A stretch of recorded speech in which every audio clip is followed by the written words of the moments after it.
Hey everybody, welcome back to Battle Ready Inc. So today was the Pro Play Tour case tournament that they had, and we placed technically fourth, but you kind of look at it, we tied for third, really. So if you look on here, we actually had the same record as the third place guy. The prizes were the same either way, but basically came out that we managed to make top cut, okay? And then in top cut, we actually made it to top 4.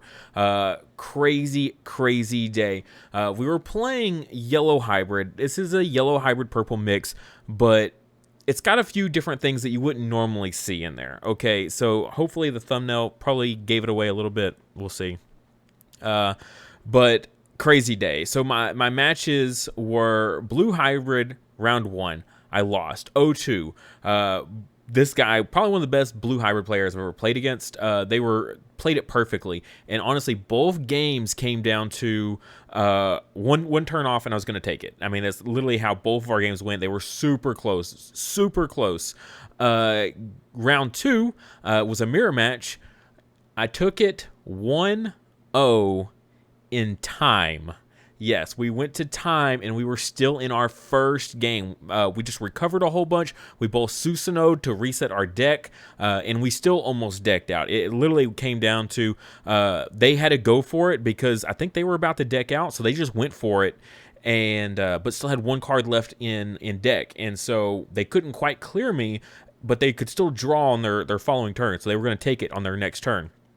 So I had to do something. I had to take it, and because I had so many duo tamers, they pushed me down to such low security. I managed just to go completely off and completely clear them, thankfully. Round 3 was another mirror match. Their yellow hybrid build was very recovery heavy, so stuff like the Holy Waves and Lucimons, the yellow Lucimons, things like that, and then no TK Kari because their security was always so high that they didn't feel like the TK Kari would be very good, which, you know, in that particular build, I definitely understand. But ended up taking that one. They just never could put any kind of aggression on the board, and I think that was like their biggest drawback was the fact that they couldn't get any aggression, and their recovery wasn't usually anything too scary. And then we had a green hybrid matchup in round 4. They did break game 2, but game 1 was still very good. They used the red hybrid, or they used the red rookie package. So stuff like what is it, Atomic Inferno, that gives the security attack +1 and the DP bonus and stuff like that.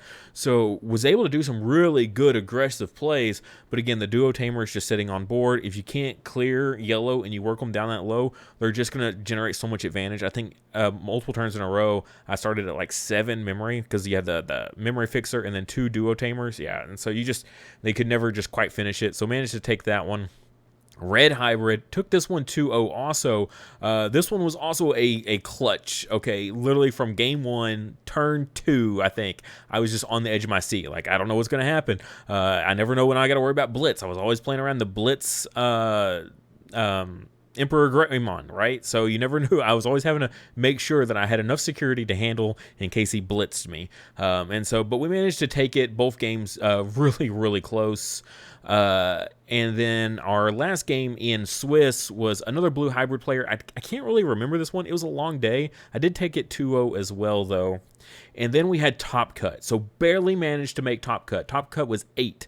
And we jumped in at 8. So round 1 of Top Cut, I was playing the undefeated player. He was playing blue hybrid, undefeated all day long. So first place versus 8th place. How that works out, I don't know. But we did manage to take that one 2-0. They were playing, one of the big plays was a Zulongmon. They went into a Zulongmon.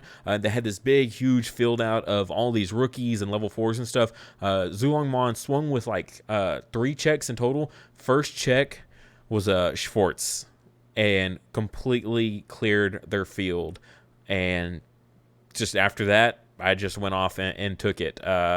Game 2 was very much kind of similar. We did a lot of control, played some Schwartz from hand. They hit a Schwartz in security also, just cleared their whole field, and they just could never come back from that. They evoed on so many of their tamers that they didn't have any good tamers left in reserve, like no memory fixers, no Sora and Joes, that sort of thing, and they just couldn't quite get back into it because they committed so hard. And then our last game was against Lilith Loop in top 4. This was against Human, so super popular player. A lot of people know him. This was crazy. This deck was so fast. Both this game and the Blue Hybrid one are actually on Twitch, I believe. True Champion Steven, he covered both of these games as well, so you can go watch his VOD out there and watch it and see how it played out. Pretty crazy. It just did insane damage. Game 1, just by the end of his second turn, I think it was, he had just completely just shut me down. I think he cleared almost all my security, and then on his his third turn, he just finished me off. It was nuts.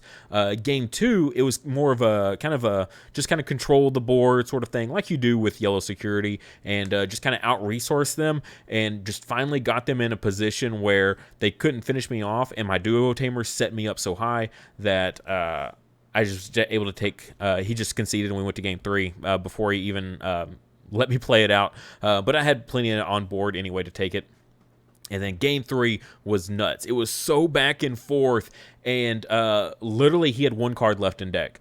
One card left in deck, past turn. I was like, okay, if I can just recover a tiny bit. He didn't have a whole huge big field or anything like that. If I could just recover a tiny bit, if I could draw into one, what was it? Jet Zephyrmon and recover. I had 4 things already sitting in security. I just needed one thing else. If I just hit one of my options in security, we would have taken it, because we would have cleared their field, enough of their field that they couldn't have pushed for game. They were literally one swing off. That's all they needed. If I could have just taken one swing away from them, or some memory, anything like that, we would have taken it.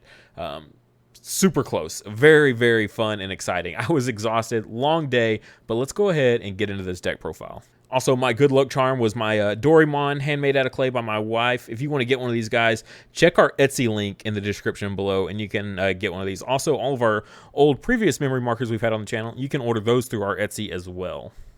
All right, so jumping in here, we're going to do the babies first, and I had a split count. I had 3 Demimera and then 2 of the Angelmon. These are just for emergency situations. If your opponent goes in for something big and they leave it on field and you need to clear it, especially mid to late game, these come in really clutch for that. But most of the time, the Demimeramon is pretty generic. I went with a 3-2 split. We do have 5 purple rookies that we're about to cover, but most of the time you want to see these early. These are your early game ones that you really like, and these are your mid to late game ones. So we put a smaller count of these in and a bigger count of these, so we're more likely to see these. That's just the ratios for that. I did go with the 5 instead of something else. Again, just for these for secure or for emergency situations. And then these are just good generic, probably the best generics that you can go with for the deck. All right, for our rookies, first up, we've got 3 of the Ghazimon. This is just so good in a lot of matchups. I've been over it a lot of times, but just the memory blocker is crazy in this meta as it is, simply because of stuff like Bokomon.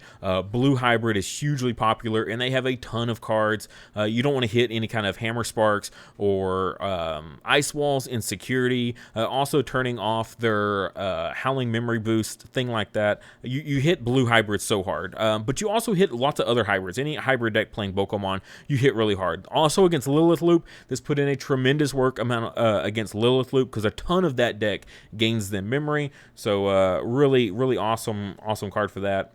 And then the other 2 I was playing 2 Electromon.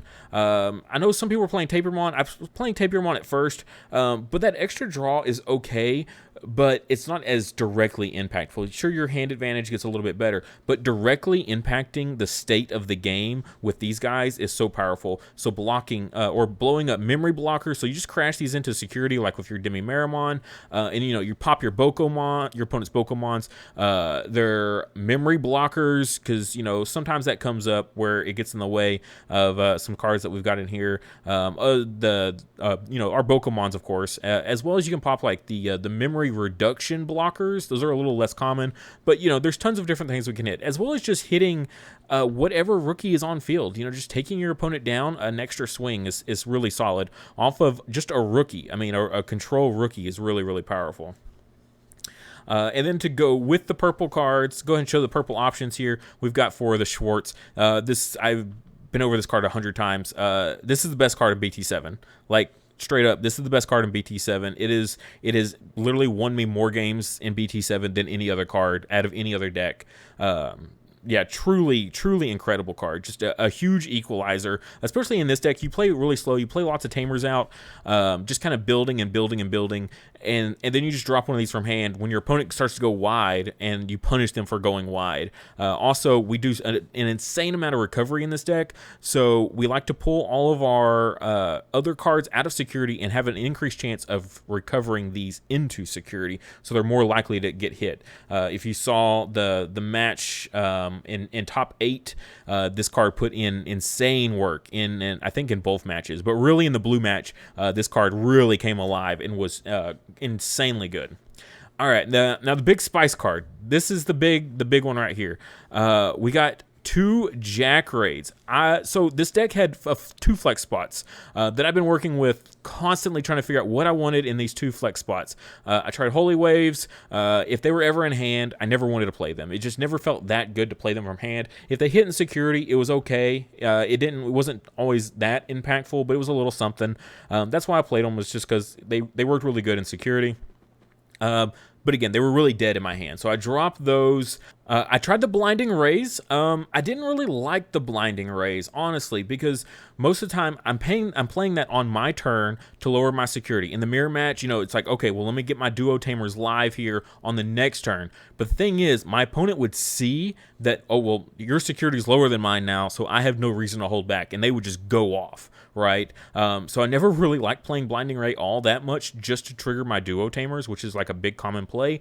The 2 memory was okay, but honestly, I gained 2 memory off of these a lot because this deck is grindy. Like, if you've played this deck or played against it, this deck is so grindy.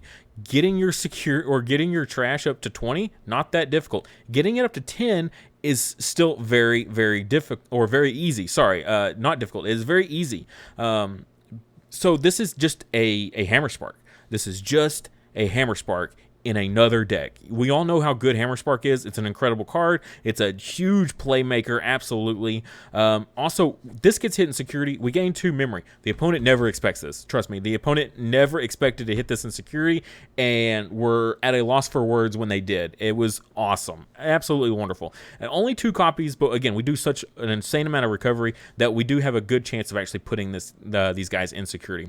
Also, those late games, oh my god. At one point, I went into Susanomon, and then I played these 2 guys. Well, I played these 2 guys for 2 memory each, and then I went into Susanomon, yeah, and took game because of the Jack Raids, just being able to do an insane amount of work for you. So you play those first, and then Susanomon, and put the 10 cards back into your deck. So it's important to play those first before you lose 1 memory off of them. That's it for the purple cards. That's like the big mainstays. A lot of this is pretty common stuff after this. We got the Bokomons just to help keep our consistency up. Best decks in the whole game, I mean, literally since the beginning, are the most consistent decks that, always have the pieces they need. This is like the main starter that you want for your deck to search top 5, add a Tamer and a hybrid. Literally, you just want to keep playing Tamers over and over and over early game. One, it prevents your opponent from wanting to swing into your security too soon. So, especially playing out those Duo Tamers, it's like, all right, I don't want to touch your security till I'm ready, so I don't give you too much value. So your Bokomons being able to search those is really good. Next, we got the Ghazimon. It's just a target for Bokomon. It's yellow. It plays into the deck. It's okay. I mean, it is what it is. No effect or anything like that. It's just a generic hybrid. It's a good card. 2 Evo cost. Good thing to pass turn with if you want to choke your opponent. Next, we got the Zephyrmon, which before... I originally just kind of had them in the same league as the Ghazimon. They're just a 2 Evo on top of a Tamer.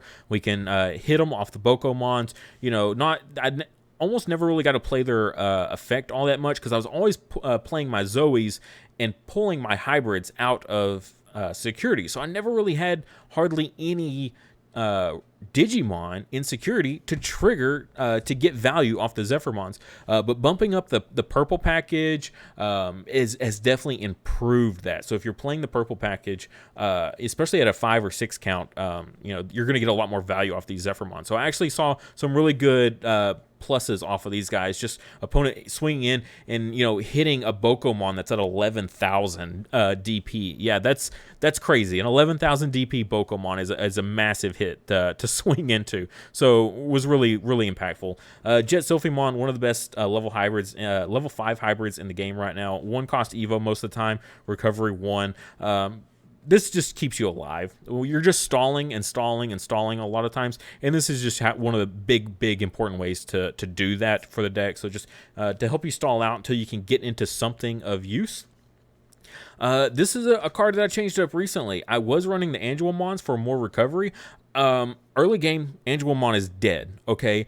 A lot of times, mid-game, Angelmon is still kind of dead because your opponent isn't going to put you too low to start triggering your Duo Tamers. They don't want to trigger your Duo Tamers at all, so the Angelmon was dead a lot of times. Rise, though, being able to Digivolve and play a yellow Tamer for free was so good. Just keeping that, that offense up, just keeping the oppression up going, getting the more Duo Tamers on board, even just getting more Zoes and TKs. Even if you can't use their on-play effects, you're just getting the bodies on field to Digivolve on top of with your hybrids and start swinging for game with. And that's what a lot of times this was just putting more Tamers on field that I didn't have to waste memory doing myself. So that's really good. Also, the security attack +1 is very, very good.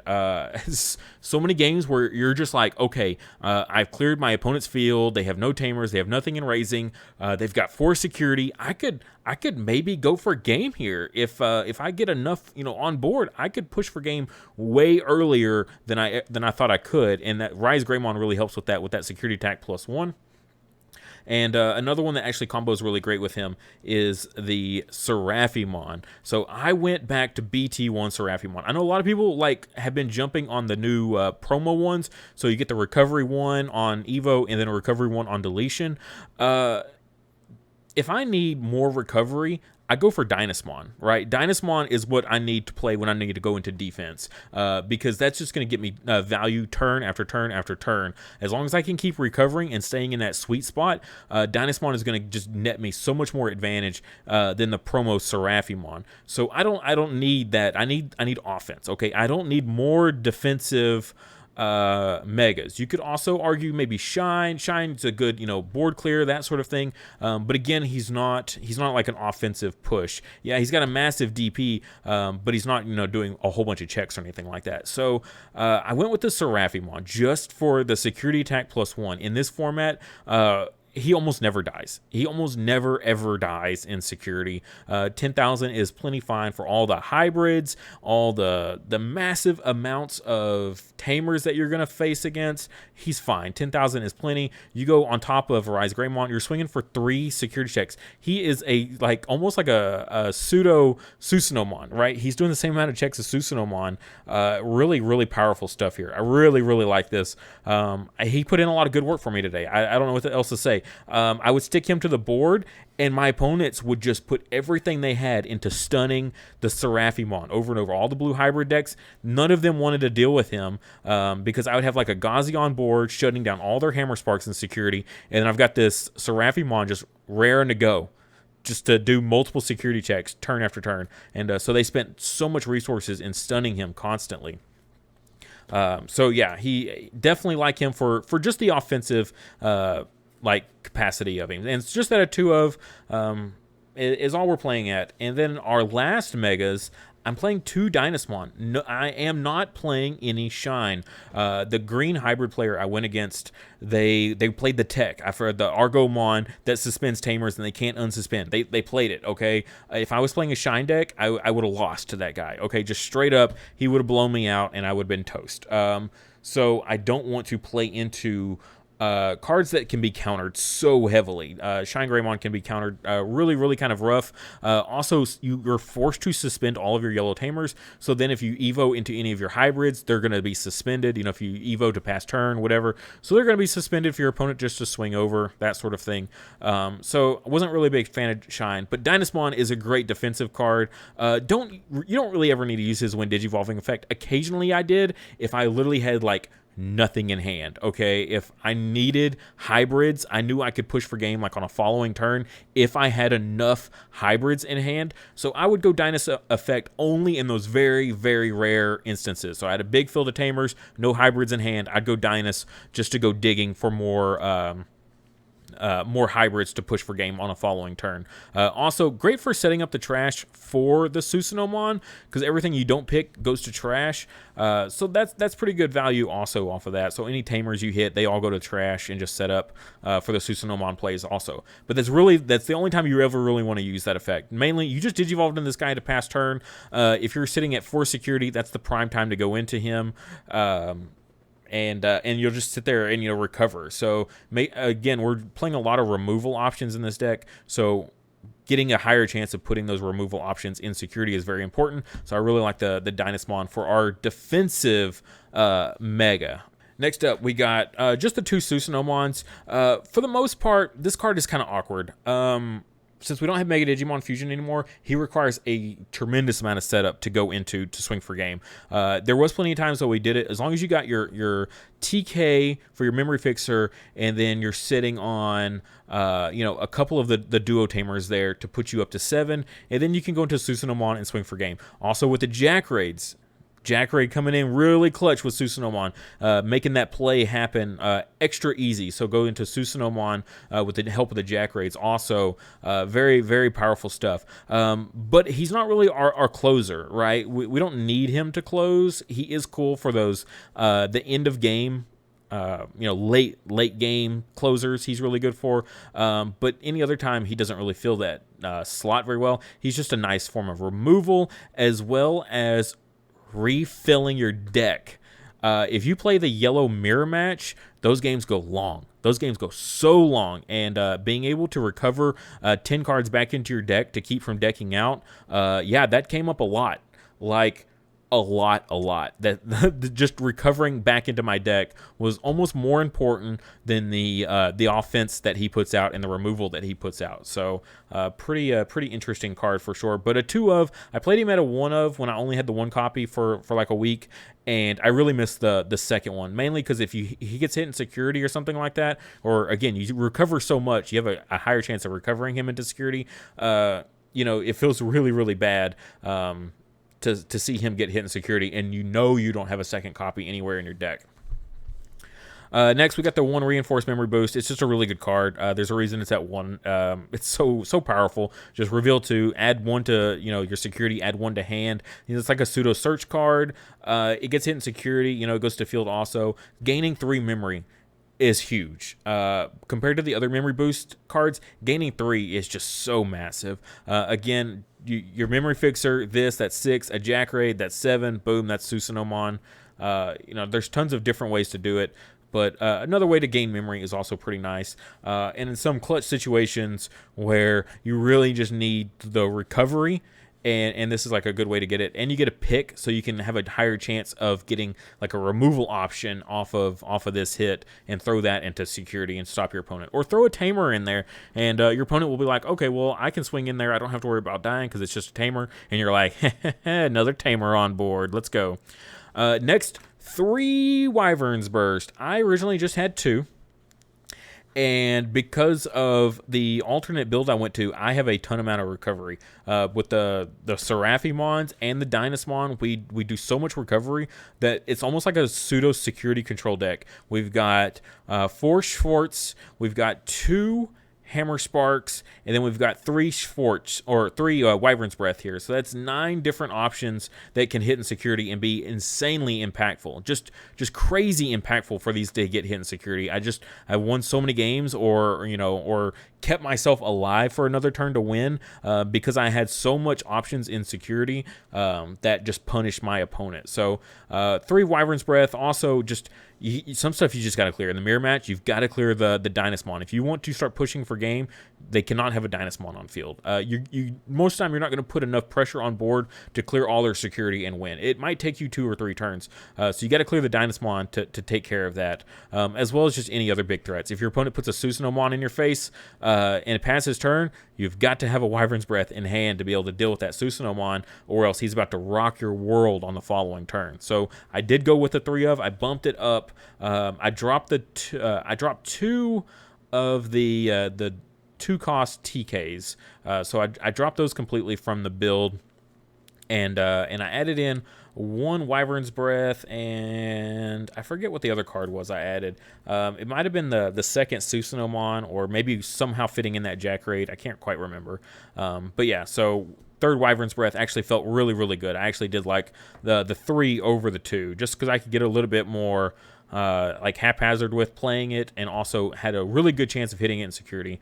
Next we got the 4 Zoe. I mean, this is just a must-have. You got to play it to play the deck. I like that it's a pseudo TK, so I can look at my security before I play a TK and see if I have other yellow cards to take. If I don't have anything yellow, I might want to wait on that TK a little bit until I can put something else yellow in there. So it's really nice for that, just being able to get a little peek, because you don't have to hurt yourself with the Zoe. And then again, just pulling out the hybrids. Pulling out the hybrids is so important with Zoe, because you want to recover. So she's a good way to get more stuff in recovery into security, so it just increases your chances of getting all those options in security, while also pulling out your hybrids and just keeping your hybrids in hand while your tamer board gets bigger and bigger. So as soon as your opponent puts you at 9 or 10, because you got those duo tamers, your board is so massive that you can just evo hybrid after hybrid after hybrid, one at a time, and swing into security. So even if you hit any options in security, not a big deal, because all your tamers are protected.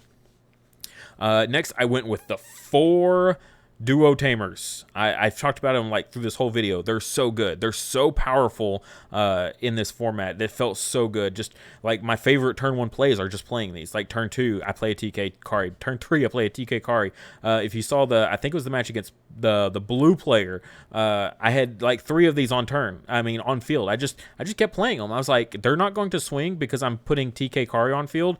And by the time I had 3 on field, they really didn't want to swing into security until they were ready. And because of that, they had overextended their board so much that when they finally hit in and I hit that Schwartz in security, my massive tamer field just completely nuked them super hard. So this is just a great... it's just a great tactic. More than, the 2 memory gain is clutch. It's huge. But really, it's a mind game, like, for sure, because the opponent sees this and like, I don't want to trigger that. I want to keep our security equal, and so it's just a really, really good like mind mess up kind of tactic. Really, really powerful stuff. This is like my favorite card to play. If I'm going second, my opponent goes whatever in raising area. It's something like an Ghazimon or something like that. Really kind of messes with them if they see this duo tamer out there. Because then part of them doesn't want to attack at that point, because then you're just going to get value off this card for the rest of the game. So if they do those early game swings, so that's my favorite card going second. My favorite card going first usually is the TK, though. If I've got 5 cards in security, I should have a pretty good chance of hitting something yellow. If you saw, I forgot which game it was. I think it was the first game against the Lilith Loop player, but I played this and I had 5 purple cards in hand. I had 2 Schwartz and 3 purple rookies. It felt so stinking bad.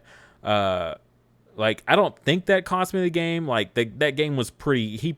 He won that pretty handedly anyways, but it still felt super, super bad. But most of the time, going first, playing this, 5 cards in security, you have a good chance of pulling something yellow, and then you're just set up with advantage for the rest of the game. That memory fixing for the rest of the game is super huge. Also, just having that first turn knowledge of your security, like, all right, how much work do I need to put into to sculpt my security? Do I need to keep playing a lot of like TKs and a lot of the Zoes to keep sculpting my security because it's really bad? Or is it looking actually pretty good with lots of options and I can play some other strategies instead and to start kind of, setting up for pushing for game? So that knowledge it gives you is just wonderful. And then here's just a picture of the whole deck for what I submitted there. So if you want to kind of take it and tweak it a little bit, I will say though that Jack Raid was the spiciest thing. Threw off so many people. I love the include. Also the Schwartz is also incredible. Must have at 4 of. Absolutely. I know some people only played at 3 of. But honestly, it was like the best card, the best removal card for sure. So absolutely, we'll keep that at a 4 of, no questions asked. Some people might wonder why I wasn't playing the purple Kari. I didn't want to play the purple Kari because I was playing the purple rookies. If you don't play the purple rookies, then absolutely you're going to play the Karis. But I really like the Karis if I'm going really heavy on the Susanomon, or not. Or yeah, no, not Susanomon. If I'm going really heavy on the Dynaswan, so if I'm playing like 3 Dynaswan, I really, really like the Kari because that has the craziest, most impactful bits. But again, it just kind of comes back to I can't Digivolve on top of them. They don't count for my yellow, so like my Rise, Greymon, things like that. There's a lot of shortcomings with the Karis. I think they are very good. But you really got to kind of plan for them. If you're playing the deck where they really work, then awesome. If you're not playing like the correct build where you're going to get a lot of value out of them, you want to get as much recovery in the meantime with the Kari. So you got to make sure to have enough recovery in the deck to get good value out of them. And then if you drop in your purple rookies, what do you add in there? Salamon? Salamon's it's kind of like the Angelmon. It's only good in those really dire straight situations. Most of the time your opponent's not going to put you to 3 security or less unless they're really going for game and they're really expecting to win it. And at that point, are you going to have the Salamon ready and ready to promote and swing or not? I don't know. It felt really awkward. The Patamon to search for Tamers is kind of neat, but I would only ever do that if I was playing like a Shine variant and like 2 or 3 Shines at that. And I'm playing the 2-cost TKs as well. So if you're going a really, really heavy Tamer package, that's like the only way I would go with Patamon. It's just that the purple stuff felt more impactful. The Ghazimon is huge. The Electromon is very, very powerful. Just being able to clear a rookie off field is way more impactful than you might even consider until you actually play it. And you're like, oh yeah, a 0 cost to Evo swing, I get a security check, and I get to pop a rookie all for free, like no memory cost. Yeah, that's pretty good. So really, really liking the Electromon.